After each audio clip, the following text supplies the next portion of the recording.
ঝুড়িটা নিয়ে আমার সাথে আসেন।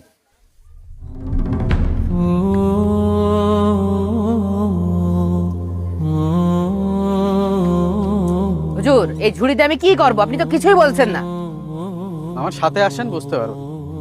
হুজুর দাঁড়ান, আগে বলেন তো এই ঝুড়িতে আমি কি করব? এই ঝুড়িতে করে আপনি যদি নদী থেকে আমার জন্য এক ঝুড়ি পানি আনতে পারেন, তাহলে আপনি আপনার ছেলেকে নিয়ে বাসে যেতে পারবেন। এখন বুঝতে পারছি কি বুঝতে পারছেন? আমার ছেলে আপনার মাদ্রাসায় পড়ে কেন কোরআন হাদিস মুখস্থ করতে পারে না।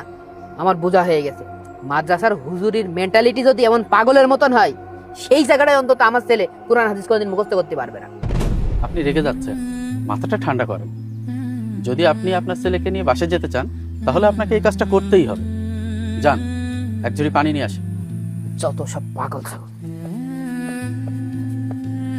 হুজুর, এই যে আপনার ঝুড়িতে পানি তুলছি, আপনি যে মনে করছেন এটা বালতি, এটা কি বালতি? এই দেখেন, সব পানি পড়ে গিয়েছে। এই নেন আপনার ঝুড়ি। ঝুড়িতে কোনোদিন পানি ওঠে? মানি চল।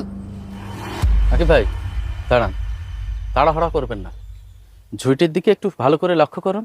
কি দেখবো এই ভাঙা ঝুড়ির? আপনি যখন ঝুড়িটা নিয়ে গিয়েছিলেন, তখন ঝুড়িটা কেমন ছিল? ময়লা ছিল, কাদা মাখানো ছিল।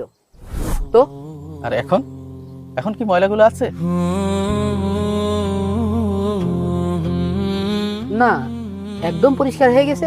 আমি আপনাকে এটাই বোঝাতে চেয়েছি, আপনি পানি আনতে পারেননি ঠিকই, কিন্তু পানিতে বারবার ঝুড়িটা চুবানোর কারণে ঝুড়িটা একদম পরিষ্কার হয়ে গেছে। আপনি কি বোঝাতে যাচ্ছেন হুজুর?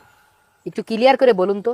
আপনার সন্তান মাদ্রাসায় পড়ছে, কোরআন হাদিস শিখছে, তার মানে এই নয় যে ওকে কোরআন হাদিস মুখস্থ করে ফেলতে হবে। এই ঝুড়ির মতো সে হয়তো কোনো কিছু মনে রাখতে পারছে না, সব বেরি হয়ে যাচ্ছে, কিন্তু প্রতিদিন আল্লাহর কালাম পড়ার কারণে এই ঝুড়ির মতো প্রতিদিন ওর অন্তরটা পরিষ্কার হয়ে যাচ্ছে। একটা সময় আসবে যখন ওর অন্তরটা পুরোপুরি পরিষ্কার হয়ে যাবে, আল্লাহর দয়া নামবে, তখন দেখবেন ভাঙা ঝুড়িতেও পানি আটকাচ্ছে, আর খারাপ ছাত্র হাফেজ হয়ে যাচ্ছে। অধৈর্য হবেন না। আমাকে মাফ করে দেন হুজুর, আমি আসলে আমার ভুল বুঝতে পেরেছি। এখন থেকে আমার ছেলে আপনাদের মাদ্রাসায় পড়বে।